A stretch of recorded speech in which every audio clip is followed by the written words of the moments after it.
వైశాఖ మాసం, రెండవ మాసం వైశాఖ మాసం. సంస్కృతంలో చైత్రమాసాన్ని మధుమాసము అంటారు. ఈ రెండవ మాసమైనటువంటి వైశాఖ మాసాన్ని మాధవ మాసము అని పిలుస్తారు. వైశాఖ మాస శుక్లపక్షంలో వచ్చేటటువంటి తదియ తిథి అక్షయ తృతీయ అని పిలుస్తారు. అక్షయము అన్న మాటకు అర్థం ఏమిటో తెలుసా? అయిపోయేది కానిది అంటే అక్షయం అంటారు. ఎందుకంటే క్షయం అయిపోతుంది, మీరు చేసుకున్న పుణ్యం కూడా ఖర్చు అయిపోతుంది, పాపము ఖర్చు అయిపోతుంది. అంటే క్షీణే పుణ్యే మర్త్యలోకం విశంతి. ఒక ఆయనకి చాలా పుణ్యం ఉందనుకోండి, దేవతగా తీసుకెళ్ళి కూర్చోబెడతారు. ఆయన చాలా కాలం దేవతగా ఉంటే ఏమవుతుంది? యవ్వనంలో ఉండి భోగాలను భవిస్తాడు కాబట్టి పోతుంది ఆ పుణ్యం అంతా. పోతే ఏమవుతాడు? పైనుంచి కింద పడిపోతాడు మళ్ళీ. కాబట్టి పుణ్యము ఖర్చు అయిపోతుంది, పాపము ఖర్చు అయిపోతుంది. దుఃఖాన్ని అనుభవించేస్తే పాపం పోతుంది. కానీ అసలు మీరు ఎంత ఖర్చు పెట్టుకున్నా కూడా ఖర్చు కానంత పుణ్యం ఎప్పుడు? అక్షయ తృతీయ నాడు మీరు చేసినటువంటి పుణ్యము. లోకంలో పుణ్యం అన్న మాటకు అర్థం ఏంటండి? అన్నిటికన్నా మనిషి కోరుకునేది ఏమిటి? ఏ సుఖాలైనా అనుభవించడానికి ముందు ఏముండాలి? ఇది ఉంటే కదూ. అన్నీ ఉన్నాయి, అల్పాయుర్దాయం ఉంది, ఎవరికి కావాలి అది? చిరంజీవన్నే వక్షపిత పశుపాశవ్యతికర అంటారు శంకరాచార్యులు వారు సౌందర్యలహరిలో. ఆయుర్దాయం, దీర్ఘాయుర్దాయం ఉన్నవాడు కదూ ఏదైనా సాధన చేయడం కానీ భోగాలను అనుభవించడం కానీ చెయ్యగలడు. కాబట్టి దీర్ఘాయుర్దాయము కలిగినటువంటి శరీరమును పొందుట అన్న మాటకు అర్థం ఏంటంటే, బ్రతకడం అన్నది దేని వలన సంభవిస్తుందంటే నీటి వలన మాత్రమే సంభవం. అందుకే మీరు చూడండి, అనారోగ్యం పాలైన వాళ్ళు నాకు ఆ ఊళ్ళో నీళ్లు పడలేదండి అంటారు, ఆ ఊళ్ళో నాకు సమోసాలు పడలేదండి అనరు, నీళ్లు పడలేదండి అంటారు. నీరు మనిషిని నిలబెడుతుంది, నీరు మనిషిని పడగొడుతుంది. లోకంలో అన్నీ క్షయమైపోతాయి, కానీ బ్రతకడం అనేటటువంటి మాట దేని ఎందన్వయం అవుతుంది? నీటి వలననే. నీటి వలన బతుకుతాడు మనిషి. ఆ నీరు నీకు లభించకపోతే అంతకన్నా దుఃఖం ఇంకోట్లేదు. అందుకే శోషిత తాళ్ళుడగుచు అంటారు పోతన గారు భాగవతంలో. చాలా దాహం వేసేసి నాలుక పిడచకట్టేసింది అనుకోండి, మనిషి బ్రతికున్నా కూడా ఆలోచన పనిచేయదు, ఇంకా బుద్ధి పనిచేయదు. అమ్మో దాహం అని చెప్పి ఆ నీరు దొరకలేదని ప్రతి వాళ్ళ మీద కోపగిస్తాడు. ఎండి తడిలేని గొంతుక ఎలగడిందా అంటారు పోతన గారు. గొంతు ఎండిపోయి మాట కూడా రాదు, ఆ నీరు దొరకాలి. అందుకే నువ్వు ఏ జన్మలో ఎక్కడ ఏ శరీరంలో ఉండు భయం లేకుండా నువ్వు హాయిగా కడుపు నిండా నీళ్లు తాగి బతకగలగాలి. అందుకే ఉదక భాండదానం చేసుకోవాలి. అక్షయ తృతీయ నాడు బంగారం కొనుక్కున్నావు, మంచిదే, నేను కాదన్నావు, అక్షయం అయిపోయింది, ఏం చేస్తావు ఇప్పుడు? బంగారం నిన్నేం రక్షిస్తుంది? నీ జీవుడితో రాదది. నిన్ను నువ్వు రక్షించుకోవాలంటే నీ జీవుడికి పనికొచ్చేది చేసుకోవాలి. అక్షయమైనది ఏది అంటే ఉదక భాండదానం చేస్తారు. ఒక కుండ నిండా నీళ్లు పోసి దాని మీద యాలుకలు గుండ వేసి ఏలా లవంగ ఘనసార సుగంధి తీర్థం దివ్యం వయచ్చరితి హేమ ఘటేషు పూర్ణం అని కదా వెంకటేశ్వర స్వామికి ఇస్తారు. చక్కటి సువాసనా భరితములైనటువంటి చల్లని జలములను కుండతో పట్టుకెళ్ళి బ్రాహ్మణుడికి దానం చేసుకుంటారు. అలాగే ఆ రోజున అనంతమైనటువంటి పుణ్యము నీకు కల్పించి నిన్ను పరమేశ్వరుడి వైపుకి తిప్పగలిగినటువంటివి ఇవ్వాలి. ఏదది? సేవ. కాబట్టి ఆ రోజుల్లో కొంచెం మనుష్యులకి వాతావరణం ప్రతిబంధకంగా ఉంటుంది. విసినికర్రలు పట్టుకెళ్ళి భక్తులకు విసురుతారు. విసిరి ఓ విసినికర్ర ఇస్తారు, అయ్యా విసురుకోండి. ఎప్పుడు ఆయన విసురుకున్నాడు, ఆయన విసురుకుని సంతోషించేటటువంటి ఫలితంలో 4వ వంతు నీ జీవుడి ఖాతాలో అనంతంగా పడుతుంది. ఎందుచేతనంటే దాని ప్రమాణాన్ని పక్కన పెట్టండి, కానీ అసలు మహాలయ పక్షాలు ఎందుకు వచ్చాయో చెప్తారు ఈ పితృతిథులు. పితృతిథులు రావడానికి కారణంగా ఏమంటారంటే, కర్ణుడు శరీరం విడిచిపెట్టిన తరువాత స్వర్గలోకానికి వెళ్ళాడు. మరి యుద్ధంలో కదా మరణించాడు, వీరస్వర్గం, స్వర్గానికి వెళ్ళాడు. తీరా స్వర్గానికి వెళ్ళిన తర్వాత ఆయన బంగారం ఉంది, వెండి ఉంది, కిరీటాలు ఉన్నాయి, ముత్యాలు ఉన్నాయి, పగడాలు ఉన్నాయి, వజ్రాలు ఉన్నాయి, అన్నీ ఉన్నాయి, అన్నం నీళ్లు లేవు. ఆయన అన్నాడు, అదేమిటి అవి రెండు ఎందుకు లేవు అన్నాడు. నువ్వు అవి ఎప్పుడూ ఇవ్వలేదు ఎవరికి, కాబట్టి లేవన్నాడు. ఇవి ఇచ్చావు, ఉన్నాయి అనంతంగా. అంటే ఆయన అన్నాడు, నాకు చెయ్యడానికి ఎవడు లేడు, ఎందుకనంటే మహాభారత సంగ్రామంలో అందరూ చచ్చిపోయిన తర్వాత బ్రాహ్మణులు నిల్చోబెట్టి కృష్ణ భగవానుడు పేర్లు చదివించాడు, ఒక్కొక్కరి పేరు చదివిస్తే నువ్వులు నీళ్లు విడిచిపెట్టారు. వాళ్ళు ఉత్తమ లోకములను పొందుగాక అని ధర్మోదకం, ఆ దాహం తీరడానికి నీళ్లు వదిలేరు. వదిలితే అందరి పేర్లు చదివితే ఒక్కొక్క పేరు చదివితే మావాడే అని ధృతరాష్ట్రుడు వదిలేవాడు, మావాడే అని ధర్మరాజు వదిలేవాడు. కర్ణుడు అన్నారు, మావాడు కాడన్నాడు ధృతరాష్ట్రుడు, మావాడు కాడన్నాడు ధర్మరాజు. నువ్వులు నీళ్ళకి నోచుకోనివాడు కర్ణుడు. అప్పుడు ఉండలేకపోయింది ఇంకా కుంతీదేవి, ఏడుస్తూ వచ్చి నిజం చెప్పింది. ఆయన నా పెద్ద కొడుకు ధర్మరాజా, నీ అన్నగారు నువ్వు విడిచిపెట్టాను. ఆయన అన్నాడు, ఎంత తప్పు చేయించావమ్మా, పెద్దవాణ్ణి పడగొట్టించి సింహాసనం నాకు ఇప్పించావు. ఆడదాని నోట రహస్యం దాగడం వల్ల ఇంత ఉపద్రవం జరిగింది కాబట్టి ఆడదాని నోట నువ్వు గింజ నానినంతసేపు నిజము నిలబడకుండుగాక అన్నారు. కాబట్టి నువ్వులు నీళ్ళకి నోచుకోలేదు కర్ణుడు. ఆయన అన్నాడు, మహానుభావుడు నేను కిందకెళ్ళి ఉపకారం చేసుకుని వస్తాను, నాకు కొద్దిగా సమయం ఇమ్మన్నాడు. ఆయన యొక్క దానగుణాన్ని చూసి అనుగ్రహించాడంటారు యమధర్మరాజు గారు. అప్పుడు కిందకొచ్చి ఆయన ఒక 15 రోజుల పాటు ఉండి చలివేంద్రాలు పెట్టి అన్నశాలలు పెట్టి నీళ్ళిచ్చి అన్నం పెట్టి మళ్ళీ వెళ్ళిపోయాడు. వెళ్ళిపోయినప్పుడు యమధర్మరాజు గారు నువ్వు ఇచ్చావు కాబట్టి ఇప్పుడు నీకు ఇస్తున్నాను అన్నాడు. అంటే ఆయన అన్నాడు, చేసుకోకుండా వెళ్ళిపోయిన వాడిని నేనే కాదు చాలామంది ఉన్నారు ఈ లోకంలో, వాళ్ళందరూ కూడా వెళ్ళిపోయిన తర్వాత బాధపడాలిగా. అందుకని ఒక్క ఉపకారం చేయి, ఏ 15 రోజులు నేను శరీరం విడిచిపెట్టిన తర్వాత కూడా భూమండలం మీదకి వచ్చి ఉపకారం చేసుకున్నానో నాకు నేను, అలా ఈ పితృపక్షం అంతటి కాలంలో ఈ 15 రోజుల్లో ఏ తిథి నాడు ఏ బంధువులు శరీరాన్ని విడిచిపెట్టారో వాళ్ళ పేరు చెప్పి ఆ రోజున కొడుకులు కానీ మనవలు కానీ మునిమనవలు కానీ ఏదైనా ఒక ఉపకారం చేస్తే, ఒక దానం చేస్తే అది వాళ్ళ ఖాతాలో పడేటట్టుగా అనుగ్రహిస్తానన్నాడు.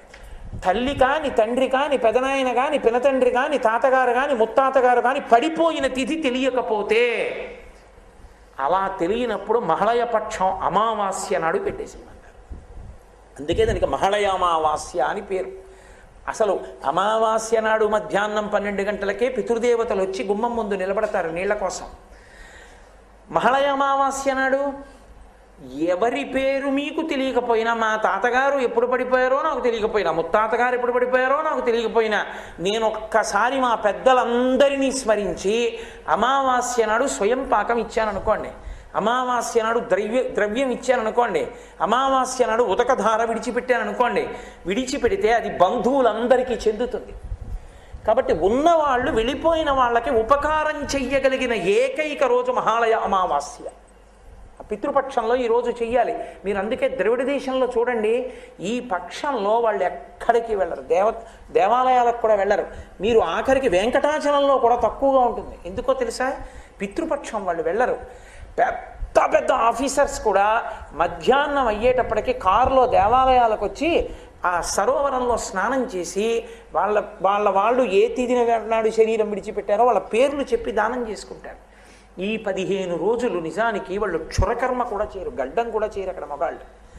అంత జాగ్రత్తగా చేస్తారు పితృపక్షాలు. అంటే పితృదేవతానుగ్రహము కొరకు చేస్తారు. కనీస మర్యాద ఏమిటంటే మహాలయ అమావాస్య నాడు ఇవ్వాలి తర్పణ. ఇచ్చి పితృదేవతల పేరు చెప్పి స్వయం పాకం ఇవ్వాలి. అలా ఇవ్వకపోతే ఇంకా అసలు అటువంటి వ్యక్తి భూమి మీద ఉండడం, ఆ పైవాళ్ళు అలోమని ఏడుస్తారు, ఇంత కృతజ్ఞుడు రా వీడు కనీసం మా పేరు చెప్పి ఏమీ ఇవ్వలేదు. అంత గొప్పది మహాళయ పక్షంలో వచ్చే అమావాస్య. తను శరీరం విడిచిపెట్టిన తర్వాత మళ్ళీ కొడుకో మనవడో ఎవడో మహాళయ అమావాస్య నాడు ఉతక భాండం ఇస్తా బాగుండని ఏడవడం ఎందుకు? వైశాఖ మాసంలో వచ్చేటటువంటి 3వ తిథి అయినటువంటి తదియ నాడు నువ్వు బతికుండగా నీ చేస్తూ ఓ ఉతక భాండం ఇచ్చుకో, అది కూడా ఇవ్వలేవా? ఓ కుండ కొని మంచినీళ్ళు ఇవాళ నీ కర్మ అంతే. ఇచ్చుకోలేకపోతే ఓ విషినికర్ర కొని విసరలేవా? ఓ బెల్లంగడ్డ పట్టుకెళ్ళి దేవాలయంలో ఇచ్చి నైవేద్యం చెయ్యమనిలేవా? దేవాలయానికి ఓ దానికి ఓ 4 చాపలు కొనిచ్చి భక్తులు వస్తే వెయ్యండని 4 చాపలు ఇవ్వలేవా? నీ పేరు మీద నువ్వు ఏమి ఇచ్చుకున్నావో అవి నీకు అమరుతాయి. దానము ఈశ్వరుడి పక్షంతో చేసినది, ఈశ్వర స్పర్శతో చేసినది నీ జీవుడి ఖాతాలో పడుతుంది. బంగారం నిజమే, ఉత్తర జన్మల్లో కూడా బోల్డంత బంగారం. అప్పుడు హడిలిపోతావు, ఎందుకు చేశాను రానా ప్రారంధం, ఎన్ని జన్మలు ఎత్తినా భయమే. కాబట్టి చెయ్యవలసినది ఏది అంటే నీ జీవుడికి ఉపకారం చేసుకునే పని చేసుకోవాలి. కాబట్టి ఆ తదియ తిథి నాడు మనం తప్పకుండా చెయ్యవలసినది మన జీవుణ్ణి ఉద్ధరించుకోగలిగినటువంటి పుణ్యకార్యము, దానము చెయ్యాలి. అందున శ్రేష్టమైన దానముగా చెప్పబడినది ఏది అంటే ఉదక భాండ దానము. అంటే మంచినీళ్లు ఉన్నటువంటి కుండని తీసుకెళ్ళి దానం చేస్తారు. అలా చేయవలసి ఉంటుంది. అదే రోజున అచ్చు శివాలయం ఎలా ఉంటుందో సోమసూత్రంతో అలా శివాలయంలా ఉండే విష్ణువాలయం సింహాచల దేవస్థానం. సింహాచలం వరాహ నృసింహస్వామి దేవస్థానం. ఆ దేవస్థానంలో అక్షయ తృతీయ వైశాఖ మాస శుక్లపక్ష తదియ నాడు గంధం ఒలుస్తారు. గంధం ఒలిచి సహస్రఘటాభిషేకం చేస్తారు. విష్ణు ఆలయంలో అది చాలా అరుదు. సహస్రఘటాభిషేకం ఆ చందనం ఒలిచిన తరువాత ఉన్నటువంటి స్వరూపానికి, ఆ వరాహలక్ష్మీ నృసింహ స్వరూపానికి సహస్రఘటాభిషేకం జరుగుతుంది. ఇది మన ఆంధ్రదేశంలో మన పక్కనే ఉండేటటువంటి సింహాచల క్షేత్రంలో జరిగేటటువంటి ఒక అద్భుతమైనటువంటి సేవ. ఉండొచ్చు, పొందొచ్చు. కానీ అందరూ మోక్షానికి వెళ్ళిపోరుగా, పునర్జన్మ ఉంటుందిగా. ఏ శరీరంలోకి వెళ్ళినా ఆకలి ఉంటుందిగా, ఏ శరీరంలోకి వెళ్ళినా దప్పిక ఉంటుందిగా, ఏ శరీరంలోకి వెళ్ళినా భార్యాబిడ్డలు ఉంటారుగా, ఏ శరీరంలోకి వెళ్ళినా సంతోషంగా సుఖంగా ఉండాలన్న కోరిక మాత్రం ఉండిపోతుందిగా. తన కొరకు తానేమీ చేసుకోలేకపోయానని జీవులు బెంగ పెట్టుకుంటారని పరమేశ్వరుడు ఒక సంవత్సరం మొత్తం మీద దేశకాలముల యందు సృజించిన పరమోత్కృష్టమైన తిథి అక్షయ తృతీయ. దాని పేరే అక్షయ తృతీయ. అది ఒక్క వైశాఖ మాసంలోనే. ఈ అక్షయ తృతీయకి గొప్పతనం ఏంటంటే, ఈ శరీరాన్ని విడిచిపెట్టి జీవుడు ఇంకొక శరీరానికి వెళ్ళిపోయినప్పుడు కూడా చేసిన పుణ్యాన్ని అనుసరించే ఇస్తారు. కర్ణుడి యొక్క కథలోంచి వచ్చింది అక్షయ తృతీయ. అక్షయం అంటే అది ఖర్చు అయిపోయి ఉండదు. ఆకలి తీరాలి. ఏ జన్మలో ఉన్నా నాకు కడుపు నిండా అన్నం దొరకాలి, నేను నలుగురికి పెట్టుకోగలగాలి అనుకున్నవాడు అక్షయ తృతీయ తిథి నాడు బ్రాహ్మణుడికి స్వయం పాకం ఇచ్చుకోవాలి. అంటే కసిని బియ్యం, ఏదో 2 దుంపలో, 2 కూరగాయలో, కాస్త చింతపండు, 2 మిరపకాయలు, ఓ పండు తీసుకొచ్చి ఇస్తారు. స్వయం పాకం ఇచ్చుకుంటే జన్మ జన్మాంతరముల యందు కడుపు నిండా తాను తిని తన చుట్టూ ఉన్న వాళ్ళకి పెట్టుకుంటాడు. ఒంటికి బట్టకి లోటు రాకుండా నేను ఎప్పుడూ చక్కగా బట్ట కట్టుకుని ఉండగలగాలి అంటే దాని అర్థం మనుష్య జన్మ కావాలి. ఆ మనుష్య జన్మలో చక్కగా ఒంటి నిండా బట్ట కట్టుకుని ఉండగలగాలనుకోవాలంటే అంచు కలిగిన బట్ట, పంచెల చాపు తీసుకొచ్చి బ్రాహ్మణుడికి దానం చెయ్యాలి. అన్నిటికన్నా దారుణమైన శాపం ఏమిటో తెలుసా జీవితానికి? నీరు దొరకదు. అందుకే చేసిన పాపం తరిమితే దాహంతో అలమటించిపోతాడు. అలమటించిపోతే 10వ రోజున ధర్మోదకాలు విడిచిపెట్టిస్తారు. ఆ నీళ్లు తాగమంటారు, అప్పుడు తాగుతాడు. అది కూడా మీరు ధర్మశాస్త్రం చదివితే కొన్ని చోట్ల చెప్పిన మాటలకు భయపడతారు. కొడుకు అధార్మికుడైపోతే, కొడుకు గాయత్రీ మంత్రం చేసే అధికారాన్ని కోల్పోతే, సరే ఇంకా నేను కొన్ని కారణాలు చెప్పడం ఎందుకు సభాముఖంగా, ఇప్పుడు ఆ కొడుకు చేత్తో విడిచిపెట్టినా తాగనివ్వరు. ఆ కొడుకు స్నానం చేసినప్పుడు మర్మావయవముల వద్ద ఉన్న వెంట్రుకల మించి పడిన నీళ్ళని తాగమంటారు. నువ్వు అలా పెంచావు కొడుకుని అంత అలాగే తాగని చెప్తారు. బాహుమూలముల నుంచి పడిన నీటి బిందువుల్ని తాగమంటారు. అందుకని కనీసంలో ఉన్నవాడు ఎవడైనా వచ్చి కాసి నీటి తాగనిస్తారని, అయ్యా అందరూ అని కొడుకు పిలుస్తాడు. ప్రేమ ఉన్న వాళ్ళందరూ వెళ్ళి ధర్మోదకాన్ని విడిచిపెడతారు. ఆ నీళ్లు తాగుతాడు. దరిద్రం లేకుండా శరీరం విడిపెట్టిన తరువాత ఉత్తజన్మలలో కూడా కావలసిన నీళ్ళకి హాయిగా దాహంతో కొట్టుకోవలసిన అవసరం లేకుండా ఉండేటట్టు చెయ్యగలిగినది ఒక్క అక్షయ తృతీయ మాత్రమే. అక్షయ తృతీయ నాడు పూజ బాగా అడిగేసి, లేకపోతే కుండ ఆగేసి దాంట్లో చక్కగా నీళ్లు పోసి, అప్పటికప్పుడు తాగడానికి యోగ్యంగా ఉండాలి, మట్టి కంపు కొట్టకూడదు. నీళ్లు పోసి అవకాశం ఉంటే అందులో కాస్త యాలగుండ వంటిది కొద్దిగా కర్పూరం కలిపి ఆ ఉదక భాండం అంటారు ఆ నీటి పాత్రని తీసుకొచ్చి ఆ కూజానో కుండనో మనుడికి దక్షిణతో దానం చేస్తారు. ఓపికని బట్టి 6, 11, 16, 116లో ఏది ఉంటే అది. దాని చేత ఆకలి దప్పిక తీరుతాయి. ఇంకా విశేష ఫలితాలు ఏవి అంటే, కాలం కాబట్టి తుప్పులు ఇస్తారు, గొడుగు ఇస్తారు, ద్రవ్యారు.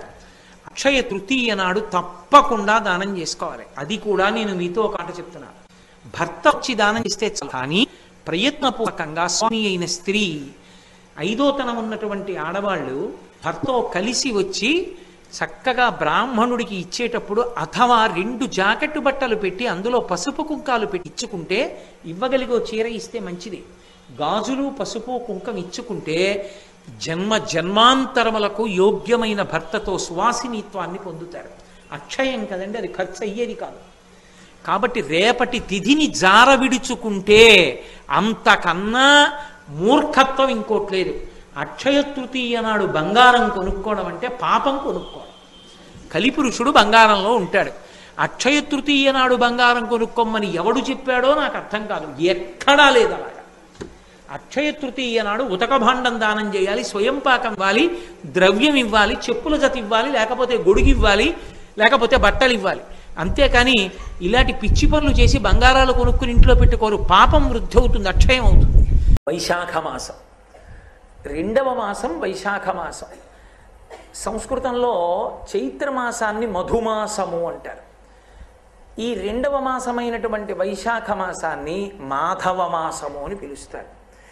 వైశాఖ మాస శుక్లపక్షంలో వచ్చేటటువంటి తదియ తిథి అక్షయ తృతీయ అని పిలుస్తారు. అక్షయము అన్న మాటకు అర్థం ఏమిటో తెలుసా?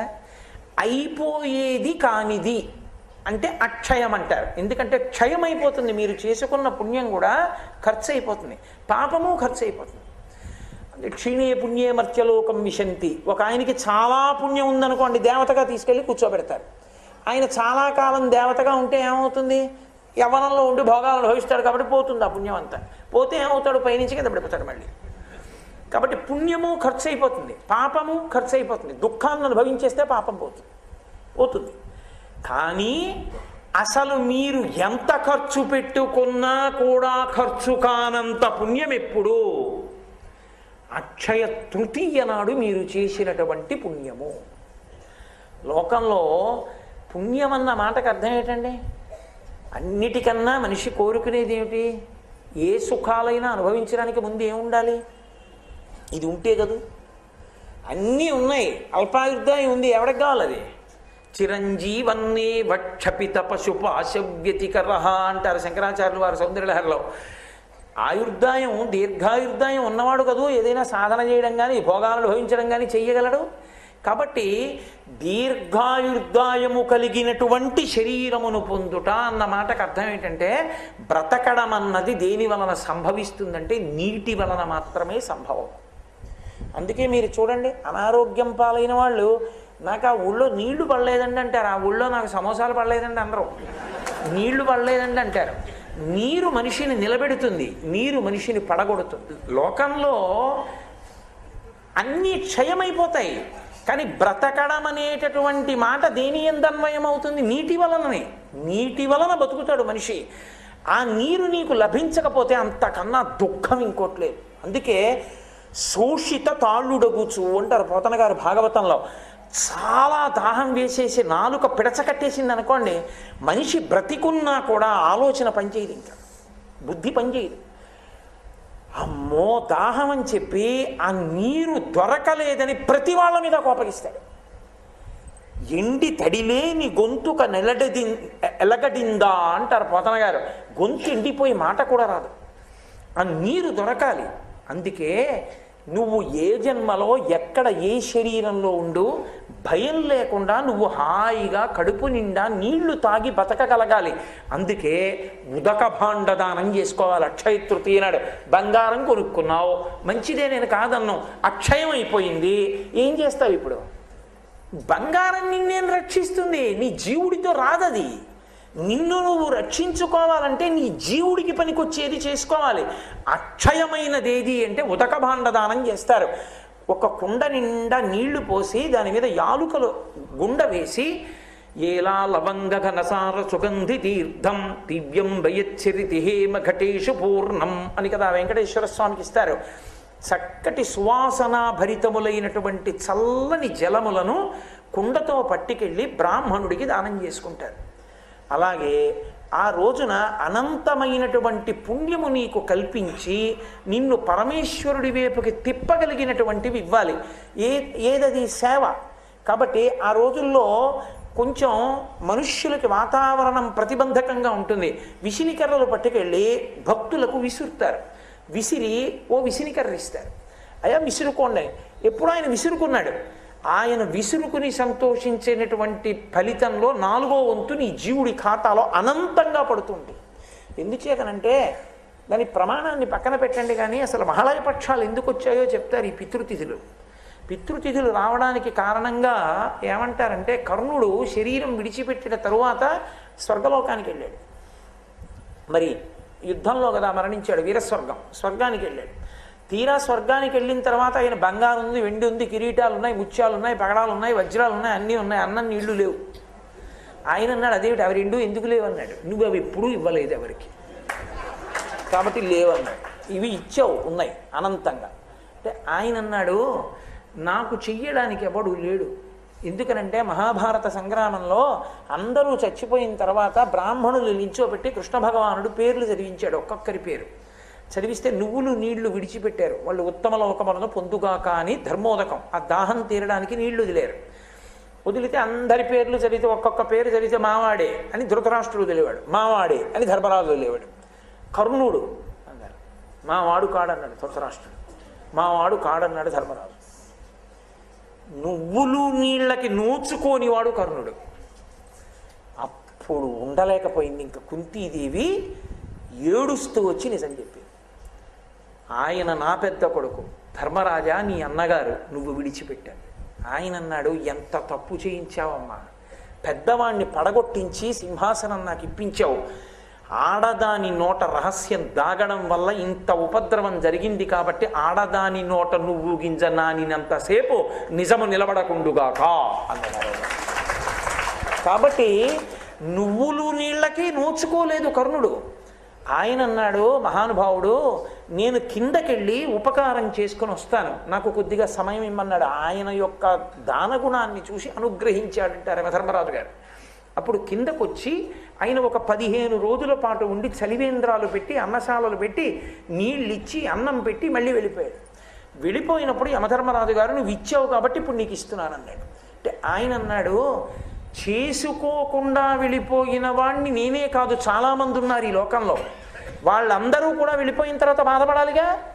అందుకని ఒక్క ఉపకారం చేయి, ఏ 15 రోజులు నేను శరీరం విడిచిపెట్టిన తర్వాత కూడా భూమండలం మీదకి వచ్చి ఉపకారం చేసుకున్నానో నాకు నేను, అలా ఈ పితృపక్షం అంతటి కాలంలో ఈ 15 రోజుల్లో ఏ తిథి నాడు ఏ బంధువులు శరీరాన్ని విడిచిపెట్టారో వాళ్ళ పేరు చెప్పి ఆ రోజున కొడుకులు కానీ మనవలు కానీ మునిమనవలు కానీ ఏదైనా ఒక ఉపకారం చేస్తే, ఒక దానం చేస్తే అది వాళ్ళ ఖాతాలో పడేటట్టుగా అనుగ్రహిస్తానన్నాడు. తల్లి కాని తండ్రి కాని పెదనాయన కాని పినతండ్రి కాని తాతగారు కాని ముత్తాతగారు కాని పడిపోయిన తిథి తెలియకపోతే, అలా తెలియనప్పుడు మహళయపక్షం అమావాస్య నాడు పెట్టేసిందన్నారు. అందుకే దానికి మహళయ అమావాస్య అని పేరు. అసలు అమావాస్య నాడు మధ్యాహ్నం 12 గంటలకే పితృదేవతలు వచ్చి గుమ్మం ముందు నిలబడతారు నీళ్ల కోసం. మహళయ అమావాస్య నాడు ఎవరి పేరు మీకు తెలియకపోయినా, మా తాతగారు ఎప్పుడు పడిపోయారో నాకు తెలియకపోయినా, ముత్తాతగారు ఎప్పుడు పడిపోయారో నాకు తెలియకపోయినా, నేను ఒక్కసారి మా పెద్దలందరినీ స్మరించి అమావాస్య నాడు స్వయం పాకం ఇచ్చాననుకోండి, అమావాస్య నాడు ద్రవ్యం ఇచ్చాననుకోండి, అమావాస్య నాడు ఉదకధార విడిచిపెట్టాననుకోండి, విడిచిపెడితే అది బంధువులందరికీ చెందుతుంది. కాబట్టి ఉన్నవాళ్ళు వెళ్ళిపోయిన వాళ్ళకి ఉపకారం చెయ్యగలిగిన ఏకైక రోజు మహాలయ అమావాస్య. పితృపక్షంలో ఈరోజు చెయ్యాలి. మీరు అందుకే ద్రవిడ దేశంలో చూడండి, ఈ పక్షంలో వాళ్ళు ఎక్కడికి వెళ్ళరు, దేవాలయాలకు కూడా వెళ్ళరు. మీరు ఆఖరికి వెంకటాచలంలో కూడా తక్కువగా ఉంటుంది. ఎందుకో తెలుసా? పితృపక్షం వాళ్ళు వెళ్ళరు. పెద్ద పెద్ద ఆఫీసర్స్ కూడా మధ్యాహ్నం అయ్యేటప్పటికి కారులో దేవాలయాలకు వచ్చి ఆ సరోవరంలో స్నానం చేసి వాళ్ళు ఏ తిథిన నాడు శరీరం విడిచిపెట్టారో వాళ్ళ పేర్లు చెప్పి దానం చేసుకుంటారు. ఈ 15 రోజులు నిజానికి వాళ్ళు క్షురకర్మ కూడా చేయరు, గడ్డం కూడా చేయరు అక్కడ మగాళ్ళు. అంత జాగ్రత్తగా చేస్తారు పితృపక్షాలు. అంటే పితృదేవతానుగ్రహము కొరకు చేస్తారు. కనీస మర్యాద ఏమిటంటే మహాలయ అమావాస్య నాడు ఇవ్వాలి తర్పణ. ఇచ్చి పితృదేవతల పేరు చెప్పి స్వయం పాకం ఇవ్వాలి. అలా ఇవ్వకపోతే ఇంకా అసలు అటువంటి వ్యక్తి భూమి మీద ఉండడం, ఆ పైవాళ్ళు అలోమని ఏడుస్తారు, ఇంత కృతజ్ఞుడు రా వీడు, కనీసం మా పేరు చెప్పి ఏమీ ఇవ్వలేదు. అంత గొప్పది మహాళయ పక్షంలో వచ్చే అమావాస్య. తను శరీరం విడిచిపెట్టిన తర్వాత మళ్ళీ కొడుకో మనవడో ఎవడో మహాళయ అమావాస్య నాడు ఉతక భాండం ఇస్తా బాగుండని ఏడవడం ఎందుకు? వైశాఖ మాసంలో వచ్చేటటువంటి 3వ తిథి అయినటువంటి తదియ నాడు నువ్వు బతికుండగా నీ చేస్తూ ఓ ఉతక భాండం ఇచ్చుకో. అది కూడా ఇవ్వలేవా? ఓ కుండ కొని మంచినీళ్ళు నీ కర్మ అంతే. ఇచ్చుకోలేకపోతే ఓ విషినికర్ర కొని విసరలేవా? ఓ బెల్లంగడ్డ పట్టుకెళ్ళి దేవాలయంలో ఇచ్చి నైవేద్యం చెయ్యమనిలేవా? దేవాలయానికి ఓ దానికి ఓ 4 చాపలు కొనిచ్చి భక్తులు వస్తే వెయ్యండని 4 చాపలు ఇవ్వలేవా? నీ పేరు మీద నువ్వు ఏమి ఇచ్చుకున్నావో అవి నీకు అమరుతాయి. దానము ఈశ్వరుడి పక్షంతో చేసినది, ఈశ్వర స్పర్శతో చేసినది నీ జీవుడి ఖాతాలో పడుతుంది. బంగారం నిజమే, ఉత్తర జన్మల్లో కూడా బోల్డంత బంగారం. అప్పుడు హడిలిపోతావు, ఎందుకు చేశాను రానా ప్రారంధం, ఎన్ని జన్మలు ఎత్తినా భయమే. కాబట్టి చెయ్యవలసినది ఏది అంటే నీ జీవుడికి ఉపకారం చేసుకునే పని చేసుకోవాలి. కాబట్టి ఆ తృతీయ తదియ తిథి నాడు మనం తప్పకుండా చెయ్యవలసినది మన జీవుణ్ణి ఉద్ధరించుకోగలిగినటువంటి పుణ్యకార్యము, దానము చెయ్యాలి. అందున శ్రేష్టమైన దానముగా చెప్పబడినది ఏది అంటే ఉదక భాండ దానము. అంటే మంచినీళ్లు ఉన్నటువంటి కుండని తీసుకెళ్ళి దానం చేస్తారు. అలా చేయవలసి ఉంటుంది. అదే రోజున అచ్చు శివాలయం ఎలా ఉంటుందో సోమసూత్రంతో అలా శివాలయంలా ఉండే విష్ణువాలయం సింహాచల దేవస్థానం, సింహాచలం వరాహ నృసింహస్వామి దేవస్థానం. ఆ దేవస్థానంలో అక్షయ తృతీయ వైశాఖ మాస శుక్లపక్ష తదియ నాడు గంధం ఒలుస్తారు. గంధం ఒలిచి సహస్రఘటాభిషేకం చేస్తారు. విష్ణు ఆలయంలో అది చాలా అరుదు. సహస్రఘటాభిషేకం ఆ చందనం ఒలిచిన తరువాత ఉన్నటువంటి స్వరూపానికి, ఆ వరాహలక్ష్మీ నృసింహ స్వరూపానికి సహస్రఘటాభిషేకం జరుగుతుంది. ఇది మన ఆంధ్రదేశంలో మన పక్కనే ఉండేటటువంటి సింహాచల క్షేత్రంలో జరిగేటటువంటి ఒక అద్భుతమైనటువంటి సేవ. ఉండొచ్చు, పొందొచ్చు, కానీ అందరూ మోక్షానికి వెళ్ళిపోరుగా. పునర్జన్మ ఉంటుందిగా. ఏ శరీరంలోకి వెళ్ళినా ఆకలి ఉంటుందిగా, ఏ శరీరంలోకి వెళ్ళినా దప్పిక ఉంటుందిగా, ఏ శరీరంలోకి వెళ్ళినా భార్యాబిడ్డలు ఉంటారుగా, ఏ శరీరంలోకి వెళ్ళినా సంతోషంగా సుఖంగా ఉండాలన్న కోరిక మాత్రం ఉండిపోతుందిగా. తన కొరకు తానేమీ చేసుకోలేకపోయానని జీవులు బెంగ పెట్టుకుంటారని పరమేశ్వరుడు 1 సంవత్సరం మొత్తం మీద దేశకాలముల యందు సృజించిన పరమోత్కృష్టమైన తిథి అక్షయ తృతీయ. దాని పేరే అక్షయ తృతీయ. అది ఒక్క వైశాఖ మాసంలోనే. ఈ అక్షయ తృతీయకి గొప్పతనం ఏంటంటే, ఈ శరీరాన్ని విడిచిపెట్టి జీవుడు ఇంకొక శరీరానికి వెళ్ళిపోయినప్పుడు కూడా చేసిన పుణ్యాన్ని అనుసరించే ఇస్తారు. కర్ణుడి యొక్క కథలోంచి వచ్చింది అక్షయ తృతీయ. అక్షయం అంటే అది ఖర్చయిపో ఉండదు. ఆకలి తీరాలి. ఏ జన్మలో ఉన్నా నాకు కడుపు నిండా అన్నం దొరకాలి, నేను నలుగురికి పెట్టుకోగలగాలి అనుకున్నవాడు అక్షయ తృతీయ తిథి నాడు బ్రాహ్మణుడికి స్వయం పాకం ఇచ్చుకోవాలి. అంటే కసిని బియ్యం, ఏదో 2 దుంపలో 2 కూరగాయలో కాస్త చింతపండు, 2 మిరపకాయలు, ఓ పండు తీసుకొచ్చి ఇస్తారు. స్వయం పాకం ఇచ్చుకుంటే జన్మాంతరముల యందు కడుపు నిండా తాను తిని తన చుట్టూ ఉన్న వాళ్ళకి పెట్టుకుంటాడు. ఒంటికి బట్టకి లోటు రాకుండా నేను ఎప్పుడూ చక్కగా బట్ట కట్టుకుని ఉండగలగాలి అంటే దాని అర్థం మనుష్య జన్మ కావాలి. ఆ మనుష్య జన్మలో చక్కగా ఒంటి నిండా బట్ట కట్టుకుని ఉండగలగాలనుకోవాలంటే అంచు కలిగిన బట్ట, పంచెల చాపు తీసుకొచ్చి బ్రాహ్మణుడికి దానం చెయ్యాలి. అన్నిటికన్నా దారుణమైన శాపం ఏమిటో తెలుసా? జీవితానికి నీరు దొరకదు. అందుకే చేసిన పాపం తరిమితే దాహంతో అలమటించిపోతాడు. అలమటించిపోతే 10వ రోజున ధర్మోదకాలు విడిచిపెట్టిస్తారు. ఆ నీళ్లు తాగమంటారు, అప్పుడు తాగుతాడు. అది కూడా మీరు ధర్మశాస్త్రం చదివితే కొన్ని చోట్ల చెప్పిన మాటలకు భయపడతారు. కొడుకు అధార్మికుడైపోతే, కొడుకు గాయత్రీ మంత్రం చేసే అధికారాన్ని కోల్పోతే, సరే ఇంకా నేను కొన్ని కారణాలు చెప్పడం ఎందుకు సభాముఖంగా, ఇప్పుడు ఆ కొడుకు చేత్తో విడిచిపెట్టినా తాగనివ్వరు. ఆ కొడుకు స్నానం చేసినప్పుడు మర్మావయవముల వద్ద ఉన్న వెంట్రుకల మించి పడిన నీళ్ళని తాగమంటారు. నువ్వు అలా పెంచావు కొడుకుని, అంత అలాగే తాగని చెప్తారు. బాహుమూలముల నుంచి పడిన నీటి బిందువుల్ని తాగమంటారు. అందుకని కనీసంలో ఉన్నవాడు ఎవడైనా వచ్చి కాసి నీటి తాగనిస్తారని, అయ్యా అందరూ అని కొడుకు పిలుస్తాడు. ప్రేమ ఉన్న వాళ్ళందరూ వెళ్ళి ధర్మోదకాన్ని విడిచిపెడతారు. ఆ నీళ్లు తాగుతాడు. దరిద్రం లేకుండా శరీరం విడిపెట్టిన తరువాత ఉత్తజన్మలలో కూడా కావలసిన నీళ్ళకి హాయిగా దాహంతో కొట్టుకోవలసిన అవసరం లేకుండా ఉండేటట్టు చెయ్యగలిగినది ఒక్క అక్షయ తృతీయ మాత్రమే. అక్షయ తృతీయ నాడు పూజ బాగా అడిగేసి, లేకపోతే కుండ ఆగేసి దాంట్లో చక్కగా నీళ్లు పోసి, అప్పటికప్పుడు తాగడానికి యోగ్యంగా ఉండాలి, మట్టి కంపు కొట్టకూడదు. నీళ్లు పోసి అవకాశం ఉంటే అందులో కాస్త యాలగుండ వంటిది కొద్దిగా కర్పూరం కలిపి ఆ ఉదక భాండం అంటారు, ఆ నీటి పాత్రని తీసుకొచ్చి ఆ కూజానో కుండనో మనుడికి దక్షిణతో దానం చేస్తారు. ఓపికని బట్టి 6, 11, 16, 116లో ఏది ఉంటే అది. దాని చేత ఆకలి దప్పిక తీరుతాయి. ఇంకా విశేష ఫలితాలు ఏవి అంటే, కాలం కాబట్టి చెప్పులు ఇస్తారు, గొడుగు ఇస్తారు, ద్రవ్యాలు. అక్షయ తృతీయ నాడు తప్పకుండా దానం చేసుకోవాలి. అది కూడా నేను మీతో ఒక మాట చెప్తున్నాను. భర్త వచ్చి దానం చేస్తే కానీ ప్రయత్నపూర్వకంగా స్వామి అయిన స్త్రీ, ఐదోతనం ఉన్నటువంటి ఆడవాళ్ళు భర్తతో కలిసి వచ్చి చక్కగా బ్రాహ్మణుడికి ఇచ్చేటప్పుడు, అథవా 2 జాకెట్టు బట్టలు పెట్టి అందులో పసుపు కుంకాలు పెట్టి ఇచ్చుకుంటే, ఇవ్వగలిగో చీర ఇస్తే మంచిది. గాజులు పసుపు కుంకం ఇచ్చుకుంటే జన్మాంతరములకు యోగ్యమైన భర్తతో సువాసినిత్వాన్ని పొందుతారు. అక్షయం కదండి, అది ఖర్చు అయ్యేది కాదు. కాబట్టి రేపటి తిథిని జార విడుచుకుంటే అంతకన్నా మూర్ఖత్వం ఇంకోటి లేదు. అక్షయ తృతీయ నాడు బంగారం కొనుక్కోవడం అంటే పాపం కొనుక్కోవడం. కలిపురుషుడు బంగారంలో ఉంటాడు. అక్షయ తృతీయ నాడు బంగారం కొనుక్కోమని ఎవడు చెప్పాడో నాకు అర్థం కాదు, ఎక్కడా లేదు అలాగా. అక్షయ తృతీయ నాడు ఉతక భాండం దానం చేయాలి, స్వయం పాకం ఇవ్వాలి, ద్రవ్యం ఇవ్వాలి, చెప్పుల జత ఇవ్వాలి, లేకపోతే గొడుగు ఇవ్వాలి, లేకపోతే బట్టలు ఇవ్వాలి. అంతేకాని ఇలాంటి పిచ్చి పనులు చేసి బంగారాలు కొనుక్కుని ఇంట్లో పెట్టుకోరు. పాపం వృద్ధి అవుతుంది, అక్షయం అవుతుంది.